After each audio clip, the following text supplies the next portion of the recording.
All right, you guys. So, like I said, we are going to be learning today about expansionism in World War One.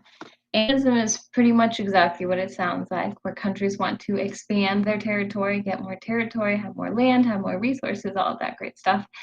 And that period of history is going to lead us into World War One. Not necessarily that mindset, though. There's lots of reasons for World War One, and we'll get into those in just a little bit. So here is a little timeline of what things are going on. We have the Civil War ending in 1865, the Reconstruction period starting in 1865 and in 1877, Rutherford B. Hayes gets elected as president. And very shortly after, we get into the Second Industrial Revolution in the United States, as well as imperialism. And these two things go hand in hand because this revolution, the Industrial Revolution, as they're producing more things and there's new inventions, and we have things like rubber and stuff coming up. Being invented and then mass produced, they need more, the country is going to need more natural resources. And so imperialism, that's one of the goals of imperialism, is to search for more natural resources so that they can continue to build that empire within whatever industry that they're in. We also have new immigration that's occurring since before the Civil War begins, actually, and it's going to bring us all the way up past World War One, and expansionism is going to be another thing that's occurring during all this time. So it's all kind of just mixed together in there, happening at the same time, and that's going to bring us right up to the assassination of Franz Ferdinand, which is the event that is known to mark the beginning of World War One. However, the United States will not enter World War One until 1917. Which happens to be the same year that Wilson is reelected, and we'll talk about that in a minute. And then we'll come to armistice, which is the end of World War when Germany finally surrenders. So this is the timeline of what we're going to be looking at today. So, like I said, the Civil War ended in 1865, just to jog your guys' memory, when Robert E. Lee surrenders to General Grant. And that's when the Reconstruction era begins again. Unfortunately, President Lincoln, look at this cool pointer. That Lincoln right here, unfortunately gets assassinated before he can see the majority of the Reconstruction era, but he did have some philosophies and he did have some things in place before he died that is going to affect the Reconstruction era. So we get to the Industrial Revolution. Begins around 1870, 1869, and leads us right up to the beginning of World War One. It includes an advancement in manufacturing and production technology. You can see these big factories that are mass producing items. It also is a widespread adoption of new technological systems. So like the railroad, for example, steel is discovered, which is very important for railroad ties and tracks and rail and trains. We have the telegraph, which will eventually lead to the telephone. The sewer system, which was a beautiful invention because, what people used to do with their crap after it left their bodies. So now they have more hygiene and newer ways to not have the streets smell like crap all the time. We also have the invention of rubber, which led to bikes and automobiles.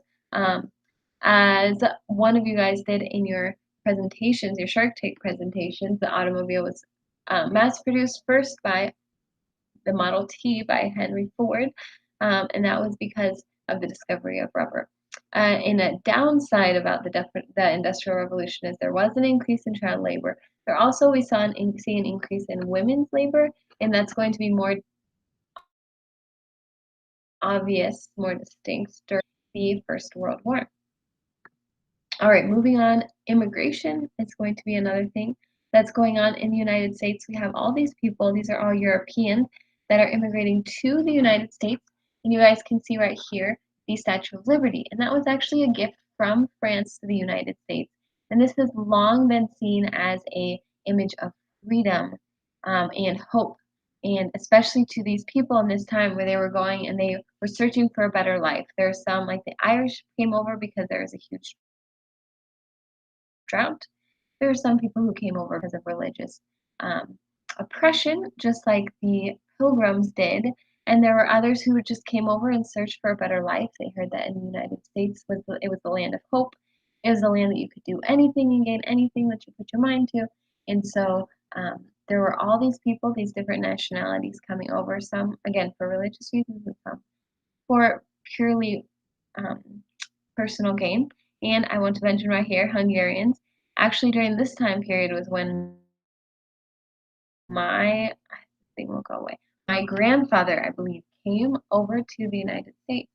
And because of him, I was born in the United States. Because of him and his family immigrating to the United States, that's where I was born and raised, as well as my parents. All right, so then we come to expansionism. And expansionism, like I said, it just means to expand on something, to get more territory. The first expansion was called the westward expansion, which was people moving from the east side of the Mississippi, and they started, and there was actually a phrase, "Go eat west, young man," was from this period of history.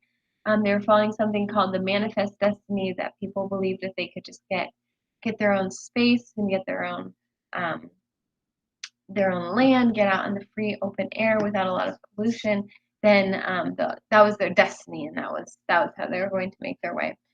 We also have the gold rush that occurred during this time period, and um, fun fact: the California gold rush, which is the last of the gold rushes, occurred between 1849 and 1855. And if you guys have ever heard the phrase the 49ers, that actually comes from this gold rush, where people who came were known as 49ers, people who were part of that gold rush. So, fun fact about that. San Francisco, that's the name of their American football team. So we have the gold rush. Then we move to imperialism, which is similar to expansionism. Imperialism is focused on other things as well besides just territory. Some countries or some people um, did this because of exploratory reasons. They wanted to just see what was out there. Um, a lot of economic reasons. This was probably the main driving factor was the desire to go and look for new resources and new. For some people, it was slave labor. Obviously, in the United States at this time, slaves were prohibited, but people are looking for a bunch of economic gain.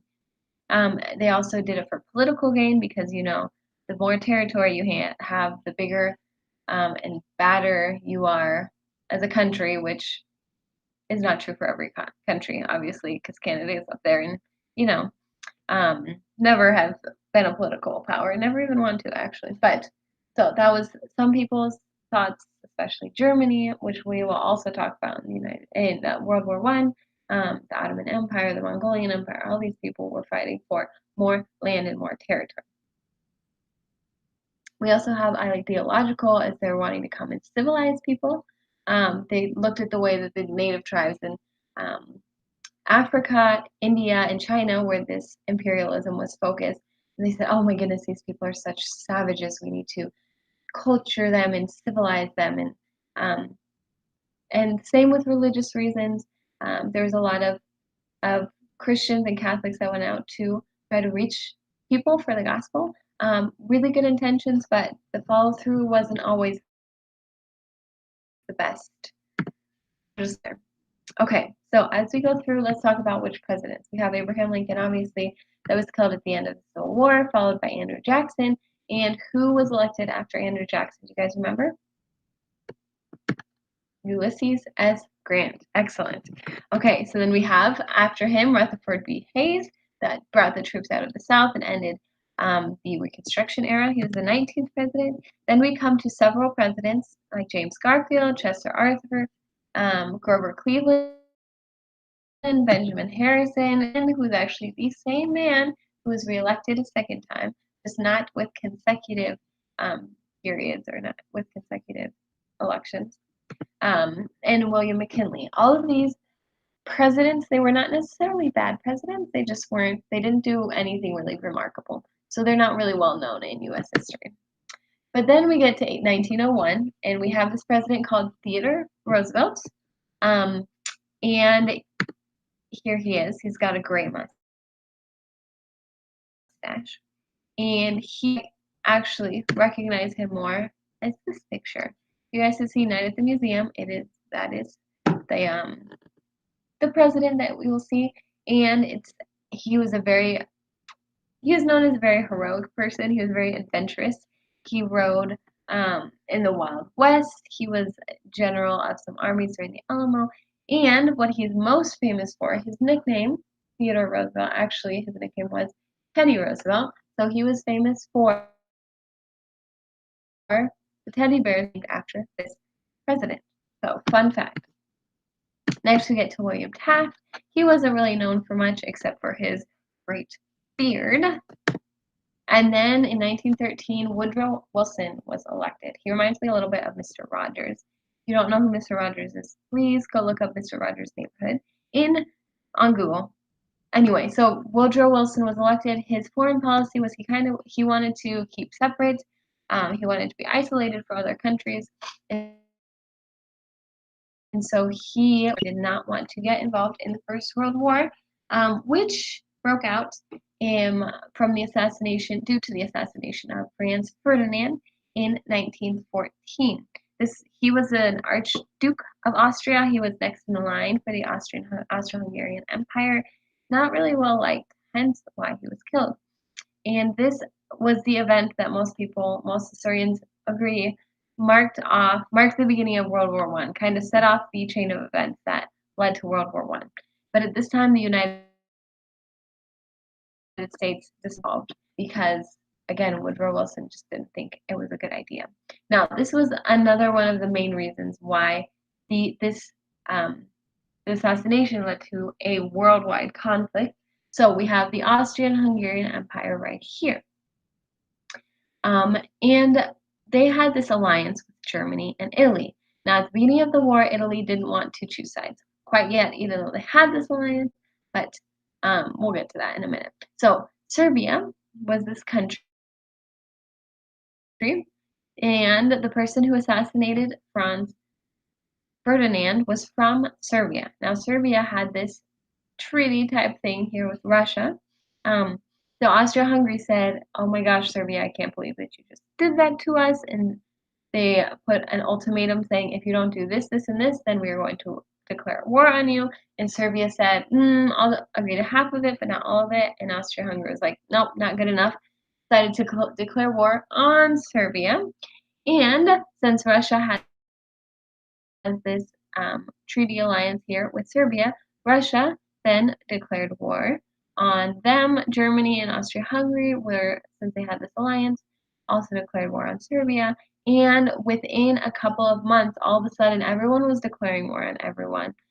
We have some reasons like Germany was just power hungry, let's be honest. They just wanted more territory and they wanted to be the biggest and baddest empire in the world.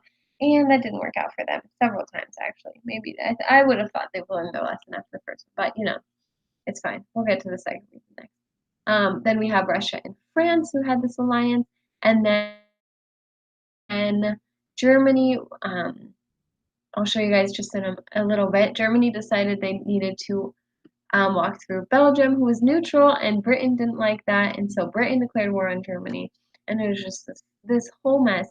But this is, again, one of the reasons why the war escalated to such a big thing. So now we have these two sides, the Allied forces and the Central Powers. So the Allied forces are going to be right here: Great Britain, France, Belgium, Russia, and Serbia. And again, the original conflict was Austria-Hungary declaring war on Serbia, and we have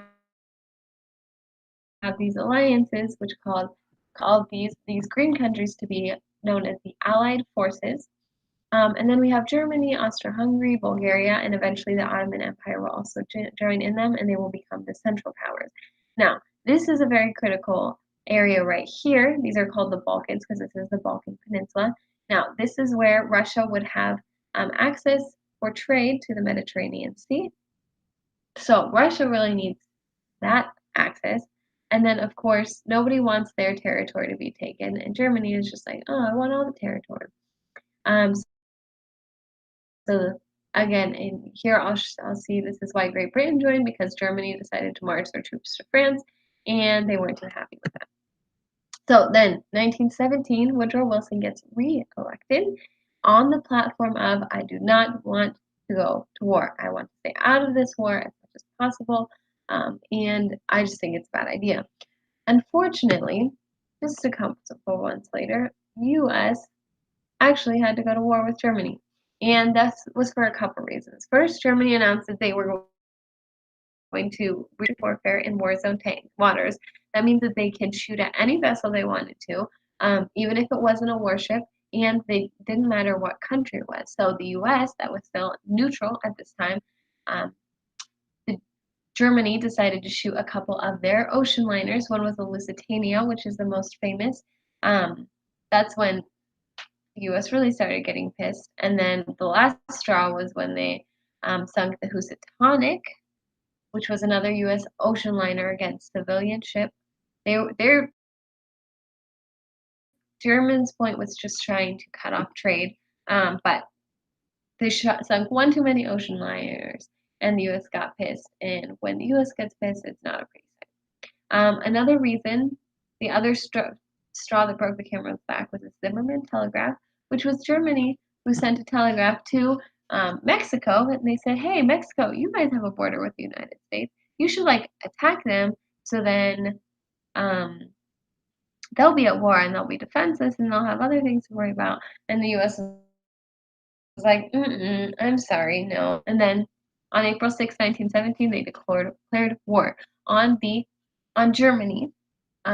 They fought with the Allied forces, so Britain, France, and Russia, and they fought against Germany.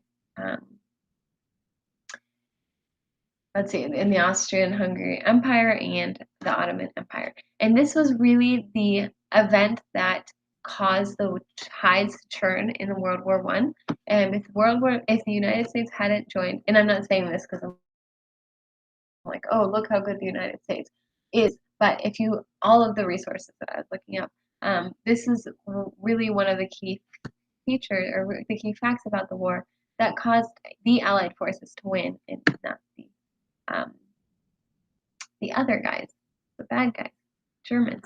Okay, so once U.S. entered World War One, we have all of these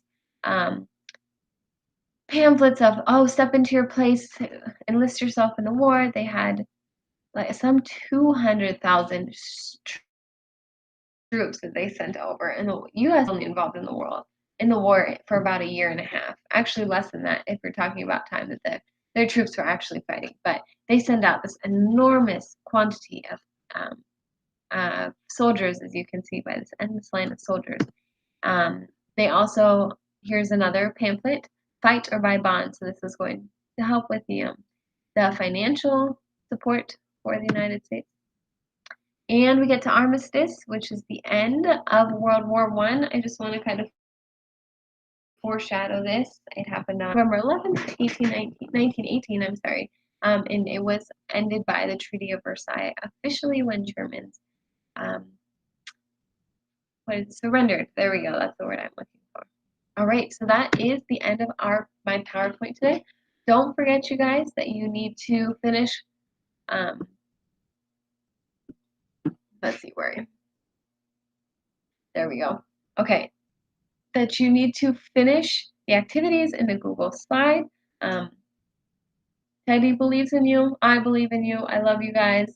Good luck. Let me know if you have any questions. Bye.